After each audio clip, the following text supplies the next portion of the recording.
I'm Eric Marcus, and this is Making Gay History. This season, we're reaching beyond my own collection of interviews to bring you voices from the Studs Terkel Radio Archive. The archive holds more than 5,000 programs that the pioneering oral historian and broadcast legend recorded for WFMT radio in Chicago between 1952 and 1997. And that's where we found a half-century-old interview with Quentin Crisp, a writer and performer who was known above all for being unapologetically himself. Quentin was born Dennis Pratt on Christmas Day 1908 and grew up in suburban London. In his early 20s, he left home, changed his name, and began to cultivate a dramatic personal style that provoked both curiosity and hostility in a rigidly conformist age. With his dyed hair, makeup, and painted nails, Quentin asserted his right to exist as a feminine gay man, even if that meant isolation and hardship. When he was 59, Quentin gained notoriety when he published a memoir called The Naked Civil Servant. Studs Terkel's interest was piqued. In 1970, he sat down with the writer in his dingy London apartment. Quentin was famously anti-housekeeping, stating that, quote, after the first 4 years, the dirt doesn't get any worse. His apartment hadn't seen a dust rag, mop, or paintbrush in ages. But to Quentin, it was home. You describe where you live as a ward. That's right, yes. I described it as a ward and as a prison cell. But it's also a sort of kind of asylum. It's also an escape.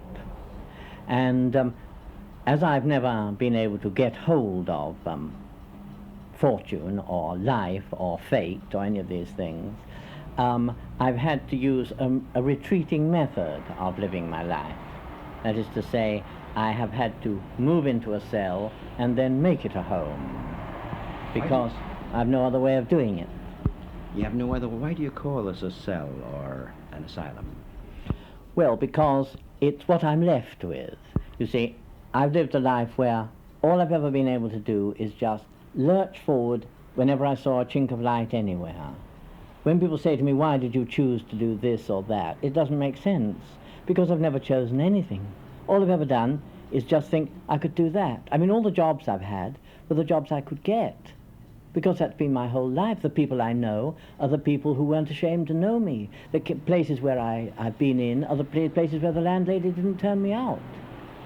And so, of course, as soon as I arrived here, where I've been for 30 years, it was absolutely marvelous from my point of view. You've been in this one-room flat for 30 years. I see a gas plate, charred teak kettle. You have a variety of all your possessions, all your life belongings here in this room? All my life belongings are in this one room. Your trousers somewhat ragged, your hair is gray. You say all you have are your friends who would not be ashamed to know you. Why should they be ashamed to know you? Well, this is because I'm a self-confessed homosexual. In England there are very few. I now realize, from having been in touch with Americans since my book came out, that homosexuality in America is organized. On one occasion, some society which is devoted entirely to homosexuals took over a theatre so that all its members could see the same show on the same day. Now, in England, you couldn't get 4 homosexuals into the theatre. Do you mean to tell me that the homosexual is freer in America than in England? You mean in England that they're less open than... Oh, much less open. Much less. You could not get a homosexual society going here. You can have a club which is taken over by homosexuals, and then the proprietor makes up his mind what to do, whether to turn the first half dozen of them out, or whether to let them come and let the place become known as a homosexual club to other homosexuals. It's the English temperament. You see, in England they don't even like sex, long before we got to peculiar sex. And this is, in France, they regard almost all English people as homosexual because they speak so badly of women. I mean, after all, in America, a woman is called honey and sugar, but in England, she's called old girl. I mean, who wants to be an old girl? What interests me mostly in this conversation, Mr. Crisp, is you yourself, your life, study of loneliness, perhaps, or friendship, madness, what you call madness, and what you call sanity, because you describe this room and perhaps beginnings. Who is Quentin Crisp? Well, from childhood on, I was homosexual, of course. That is to say, I lived in this dream of being a woman. If you'd asked me at when I was young what I wanted to be, heaven knows what I would have said, but I wouldn't have said I wanted to be an engine driver, and I wouldn't have said that I wanted to be an admiral on a ship. You see, the fact is, when I was young, all I really wanted, of course, was to be a chronic invalid, because then I would have been able to live at home forever, I would have been special, I would have been looked after. You wouldn't have to face that which was outside, is that it? This is a huge part of it.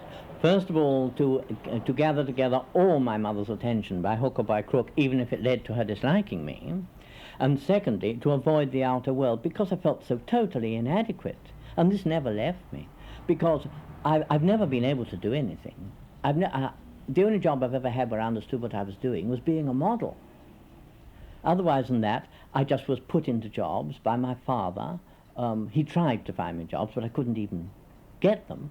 Then other people found me jobs, and I did them as well as I could, but everyone knew that I was hopeless. When you were a small boy and you had this feeling, you were afraid of the outside world, you wanted to be the chronic invalid, so was it a fear of growing up? Was that it? If you had to grow up, you had to leave the home and go out into the If world? I had to grow up, I would have to, comparison would be made between me and real people. You see, while I was a child, more or less everything is forgiven.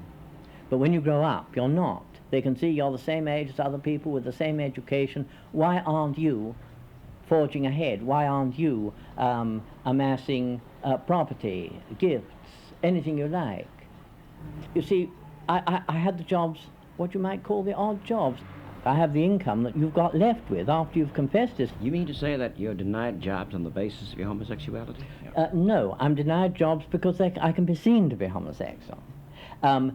You could apply for a job, and when you'd gone, the interviewers could look at one another and say, I think he's queer. But what they don't like is that you can be seen to be queer. Money and you were never very close. No, I've never earned more than £12 a week in the whole of my life, and never for long. And over the book, I made a small amount of money, but even that wouldn't be enough to change my life. It's just money I can cling on to until I need it most.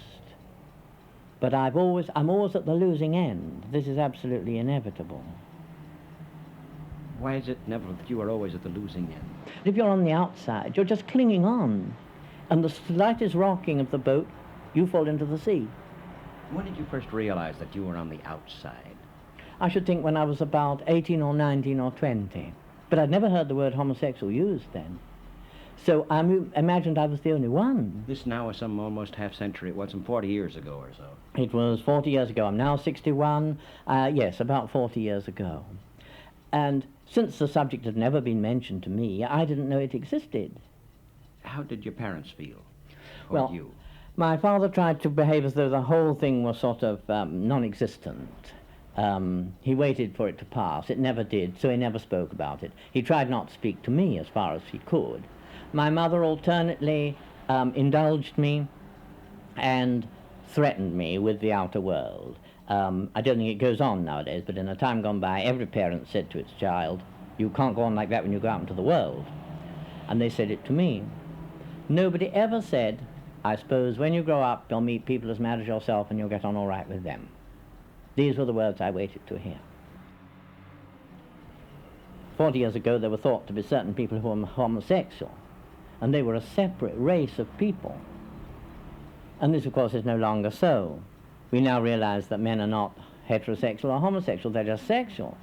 And this we didn't know in the beginning, or I didn't know anyway, and certainly my parents didn't know. I don't think my mother ever really understood homosexuality at all, and my father would only know what a male prostitute was. Did you practice that for a time? Yes, I've been what's called on the game, but there again, I was a total failure, because you've got to be very sharp, and you've got to be very tough, and you've got to have the nervous stamina of an ox. And all these things I failed to have. So that even a life of sin I couldn't make it go on. You say you couldn't make go even in a life of sin. You failed even at that. Even at that. And the purpose, I suppose, of male prostitution, as with, for that matter, prostitution as we know it, was to make $1, I imagine. To make $1. And of course in those days, if you made 10 shillings out of one man, you were lucky. We're talking now about money, aren't we, at the moment? Money. We haven't talked about love, have we? Well, no, that I don't think I could have made a go of either, even if I'd tried. But I recognized that love was out, as far as I was concerned, right from the beginning. Why was that? Well, I don't think I could have coped. Who could I set up a house with, set up a flat with? It would have been too difficult. What would have happened to him? He would have been reproached from morning till night. It would have been a sacrifice too great for anyone to make.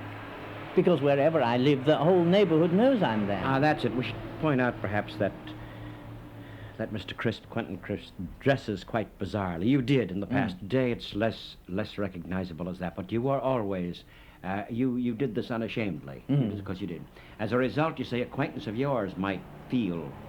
Any acquaintance had to put up with quite a lot, because to walk with me through the streets was to get anything from abuse to definite attacks. Have you been physically attacked? Oh yes, all the time. Abused, attacked, made fun of. This I expected. I didn't know it would be as bad as it was. I assume, anyone assumes in England that if they wear a bizarre appearance, that they will be made fun of. But it was worse than I imagined, because I was followed by crowds in the street, so the traffic couldn't get by. So amazing was it. Well, now this doesn't happen, and I haven't been attacked physically in years. There were days when you were followed by crowds in the streets. When was this? Oh, this was in the 30s. The 30s. What can you recreate at the moment situation? Do you recall? Well, you see, it's very difficult for anyone who doesn't remember such early times to get used to it. No man ever wore anything except a dark suit out of doors. To wear suede shoes was to be under suspicion. You had to search your appearance for any sign of effeminacy. I want to come back to those days when the crowds followed you. Mm-hmm. Well, this was chiefly in the West End of London, in the heart of London. And if I was there, one or two would follow me, and then other people would wonder what they were following, and the people at the back in the end certainly couldn't see who I was. The police had to disperse the crowd. The police had to fight their way through the crowd and say, go away. There's nothing to look at, etc., etc., and get them to move on. This didn't, of course, happen every day, but it happened quite a lot. What was the police attitude toward you? That I was a nuisance. But I was years before I was actually arrested. It was during the war that I was arrested. And this was, I think, simply because by that time I had exemption papers saying I was homosexual. So the police could stop you and say, can I see your identity card? Can I see your exemption papers? Let me understand this now. You carry ID papers, exemption papers. You carry papers such as, say, a black does in South Africa. You That's carry right. papers. You did during the war. Everybody did. If you hadn't got your papers, you'd have to explain why you were still not in uniform. Oh, no, but I see. The papers explained, therefore, the paper said you were homosexual. And this was the explanation of why I was not in the forces. I was not allowed into the forces because I was homosexual. Now, you might have papers saying that you had tuberculosis, but you had to carry or have handy your exemption papers, exempting you from a call-up, from being in the forces. Now, once they'd seen these, they thought they were safe to arrest you. I've seen all these changes come and go, but fundamentally, the attitude toward known homosexuals is still the same. The permissive society makes no difference. Someone who is different is still looked upon as, what, as hostile, as enemy, as alien? Is that it? I think this is part of it, and I think another part is that the charge is one of effeminacy, because if you're what they call a butch homosexual, then I don't think this would happen, because what would they see? What signs, what tokens would there be? We should point out a butch homosexual, one who appears to be masculine in every way, whereas you are a feminine homosexual. That's right. And this is not only in my appearance, it's in my voice, and it's in my movements, and it's in my preferences, my character. It's everywhere. Then, in your case, walking down the street, is that why you're in the room so often? That's why I'm here, because being outside is such a fag. It demands so much of me. I leave the room to go to work or to visit friends. I never go to a pub because there may be trouble. If there's a way of staying in, I'll stay in. But this is partly, of course, laziness. Before I do anything, I think to myself, could I possibly get out of this? And if I could, I do. Apart from that, there is the effort I might have to make, even to buy a box of matches. I might go into a shop, ask for the matches. This might lead the girl behind the counter to going into the back room to tell her mother and father that I am there, and for them to come out and pretend to look for the box of matches in order to see me. I've got to live through all this. I'm not greatly worried by it now. I'm certainly not wounded or hurt by it. But you have to bring a certain amount of consciousness to bear on this. If you've had a lifetime of really worrying about whether people are following you, whether they're threatening you, how many people are following you, whether you're alone in the street, whether it will be another 100 yards before you get to the main road, if you've had to think about this for a lifetime, you become very, very conscious of other people. Well, now, I'm not really afraid of people. There might be some special circumstances when I would be afraid. Otherwise, I'm merely conscious of them, and I rally my forces to meet the occasion, because everything is an occasion. Everything is an occasion, yes. You say. If you're eccentric in any way, everything becomes an occasion. What do you believe in? I believe in absolutely nothing. I can't afford to, because I may have to change at any moment. Wait a minute. Why can't you afford to? Because I'm the weakest person. The strong can say they believe. But the weak must accept everything. I must change my opinions every week if necessary. But if you were weak, why would you deliberately put on those bizarre costumes and put on makeup and lipstick and walk down the streets? If you were weak, you wouldn't do that, would you? Well, I was, of course, stronger when I was younger. And as I say, when I began, I didn't know how tough it was going to be. I thought, oh, people may shout at me, but I didn't realize that I would actually be beaten up, and fairly constantly. This is due to several things. One, I was so poor that I had to live in the poor parts of London, where everything is tougher. And this means that you get more beaten up more often. Also, I think the fact that I am doing it, not merely doing it, but I'm seen to be doing it deliberately, defying them, protesting. I think this annoyed them more than the mere fact of my being homosexual. Because a lot of people who beat you up are quite used to homosexuals, especially nowadays. They don't like protesting homosexuals. And of course, protestation is like a drug. In what manner did you protest? I mean, you protested. Well, my appearance was one long protest. I obviously have at least some feelings of guilt, because all protest is a kind of guilt. You say you have feelings of guilt? Well, guilt is actually a strong word. Feelings of sin? Not really sin, not really guilt, but feelings of being different, and certainly not of liking it. I have known homosexuals who thought the whole thing was wonderful and amusing and adventure and so on. I've never liked it.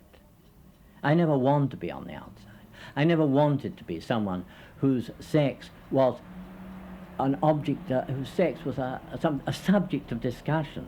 If I'd been a woman, my sex would not have been the subject of discussion at all. I should never have had to explain myself, defend myself. You said guilt earlier. Are you religious?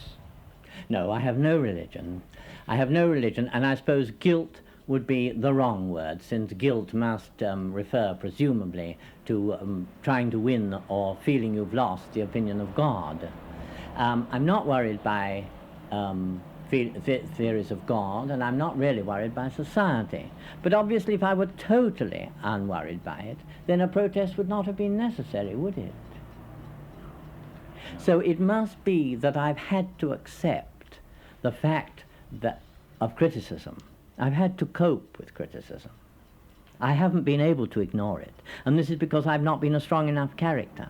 Because if you were truly strong, you would simply neither confirm nor deny. And this is what I haven't been able to do. When criticized, I protested. So therefore you were a protester. Mm. And being a protester, you were protesting chains you were forced to wear. So indeed, then, you were pulling at your chains, weren't you? I was pulling at my chains, and I now know this was a great mistake. Because what is freedom? It has to be inside you. It can't be on the outside. Free to what? Total freedom doesn't exist. The young people of today speak of the revolution. Now, the worrying thing about that is not the word revolution, but the word the.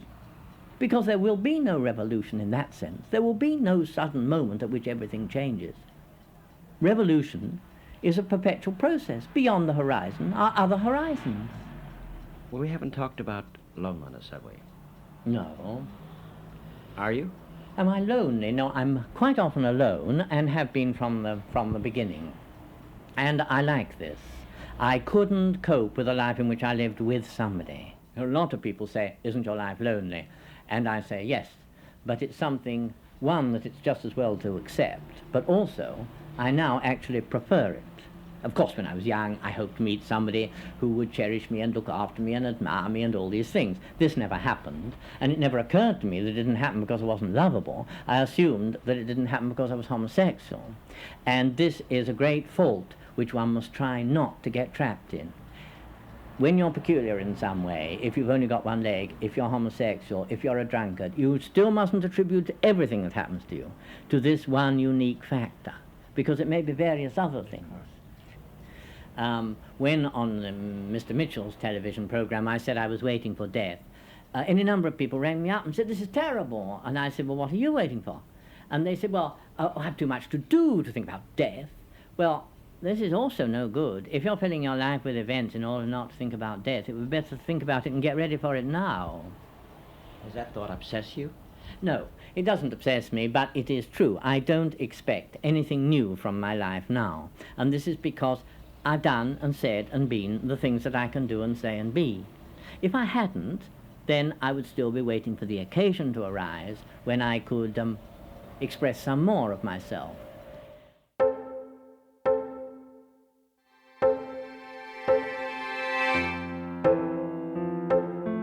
Quentin Crisp might have thought that he'd live out his life within the four walls of his studio. But 5 years later, his world opened up in very unexpected ways.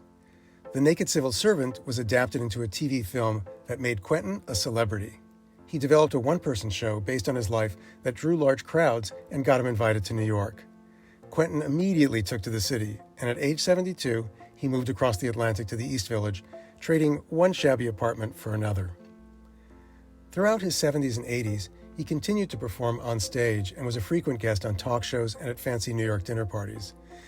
He also wrote books and movie reviews, made television and film appearances, and even showed up in an ad for a Calvin Klein perfume.